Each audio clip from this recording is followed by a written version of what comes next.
Hegel, na obra sobre as maneiras científicas de tratar o direito natural, ele vai fazer uma crítica contumaz, tanto quanto às teorias contratualistas, quanto à teoria formalista.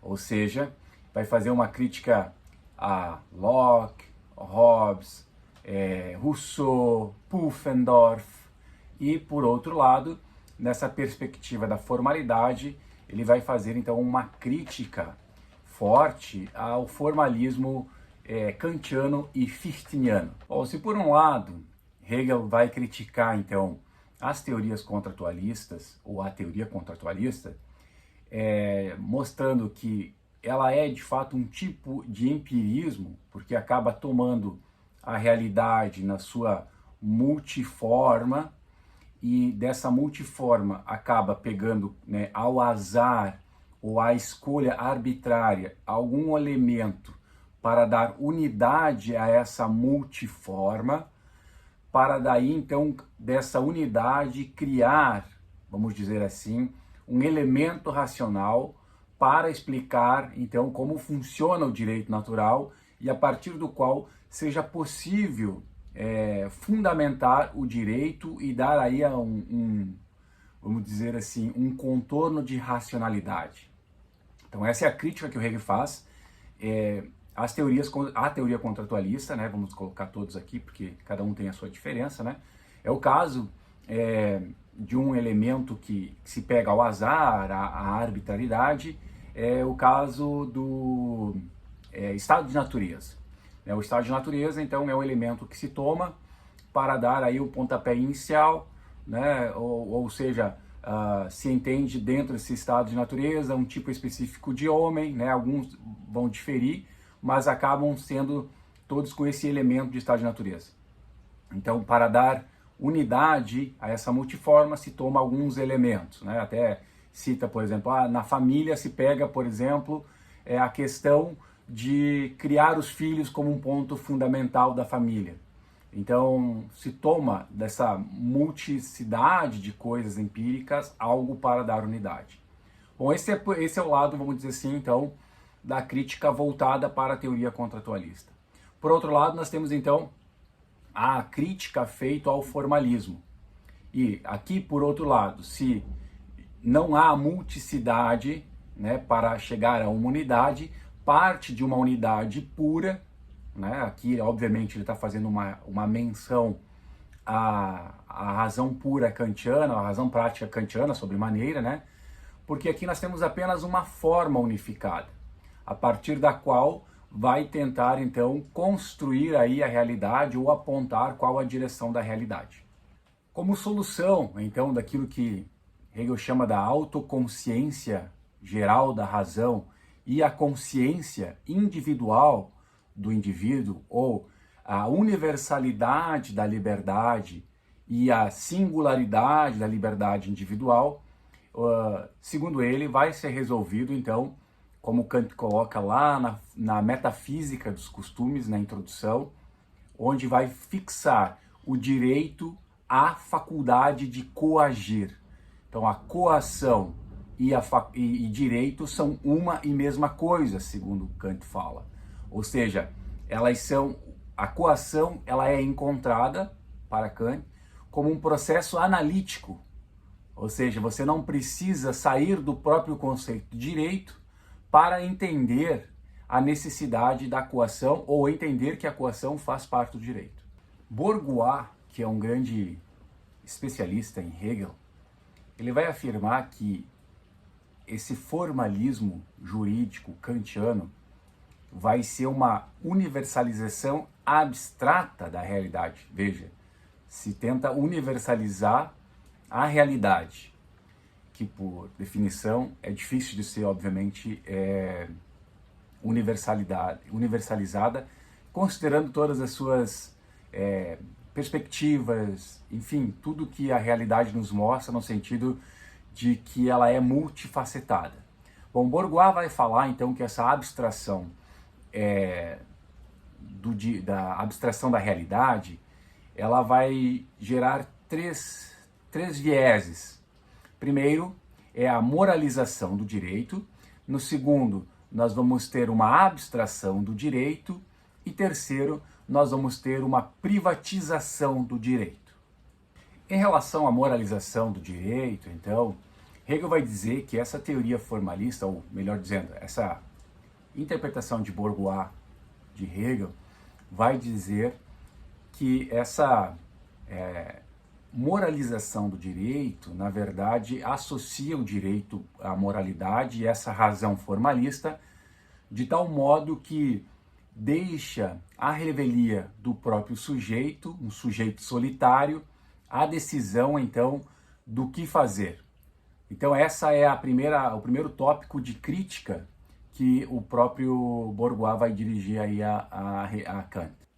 A questão da legalização do direito vai nos levar àquilo que nós compreendemos por positivismo jurídico. Bom, nós vamos entender que há uma obediência aqui à lei, né, de tal modo que direito e coação estão conectados e que vai ao extremo, vamos dizer assim, se levado ao extremo essa interpretação, nós iremos chegar então ao positivismo jurídico, ou seja, a obedecer à regra, ou obedecer à norma, né, o princípio, se vocês quiserem, no sentido de Robert Alexis, nós temos que obedecer ela sempre, independentemente do conteúdo que ela ofereça, certo? Já que é uma obediência praticamente cega a esse conjunto normativo que está dado. E ainda a gente pode dizer que reduzir a concepção de justiça à obediência do direito é um fracasso próprio do formalismo, ou do positivismo, ou dessa ideia de seguir cegamente as regras. Porque o direito, ele é só uma expressão da justiça, mas não é toda a expressão da justiça. E é nesse sentido que Hegel vai nos mostrar que o direito, ele é de fato uma expressão desta substancialidade ética, né? Que ela é muito mais do que o direito, porque ela implica em outras questões, né, que envolvem desde a cultura até a moralidade e até a positividade posta na Constituição, né? Mas o formalismo é reducionista nesse sentido, segundo Hegel, né? Ele vai, então, fazer esta positivação da lei e vai solicitar, vamos dizer assim, solicitar esse cumprimento às cegas dessas normativas. Bom, por último, então, é a privatização do direito. E aqui nós podemos olhar sobre esse tópico em dois sentidos. Primeiro, o Bourgois vai dizer, obviamente a partir de Hegel, que o direito moderno, no direito moderno há uma pressuposição do direito privado sobre o direito público. Tá? Uma redução ou uma instrumentalização do direito no sentido de um direito voltado para a privacidade, ou o direito privado, certo? Ou seja, o direito voltado aos indivíduos, ou se quiserem em termos de código, como se fosse voltado ao Código Civil, para ser aqui mais simples, né? Bom, isso de fato, se nós olharmos a história da manifestação do direito, nós vamos entender que o direito, nesse momento da modernidade, ele está associado também à ascensão da classe burguesa. E a ascensão da classe burguesa significa a ascensão de uma classe que precisava, comercializava muito. Então, o direito também veio para dar conta de muitas das relações comerciais que haviam na época. Obviamente que havia as corporações comerciais, e essa história é muito complexa e longa, mas o direito veio, num primeiro momento, para dar conta dessa nova classe também que estava aí agora, né, reformulando os modos e as relações de trabalho, estavam ali já pensando em como ascender também a ter influência política mais do que ter uma influência econômica. Então, é por isso que a gente pode pensar também que faz sentido neste momento o direito privado estar com mais enfoque do que o próprio direito público. E o outro ponto vamos dizer assim, o subtópico deste tópico da privatização de direito é a crítica que se pode fazer, então, da ideia de que o Estado nasce de um pressuposto de um contrato. E aqui já é conectado com o tópico anterior, no sentido, né, de desse conceito de que o privado está, está sob o público, né? Porque o contrato, ou essa ideia de que o Estado nasceu em um contrato, ele está muito fortemente ligado, obviamente, à ideia dos contratualistas, mas se vocês pensarem, ou nós pensarmos, como que se pode criar ou a ideia de contrato, né, antes mesmo de ter um Estado? Então, porque o contrato é profundamente algo que está conectado ao direito privado. Então, você não pode pensar um contrato, vamos dizer assim, em termos de direito, sem que alguém, o Estado nesse sentido, garanta o cumprimento deste contrato, caso haja aí algum problema de não cumprimento nos vários tipos de contrato que o direito privado prevê. Então, é uma crítica só que Hegel faz a esse modelo de privatização no sentido do privado sobre o público, né?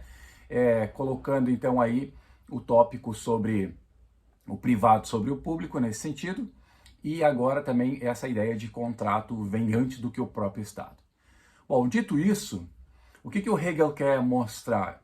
Quer mostrar que o direito é muito mais do que pegar a empiricidade e fazer uma unidade, como fizeram os contratualistas, ou pegar uma formalidade e daí fazer ou derivar algum tipo de coação e, a partir daí, um tipo de obediência cega ou um tipo de legalismo do direito.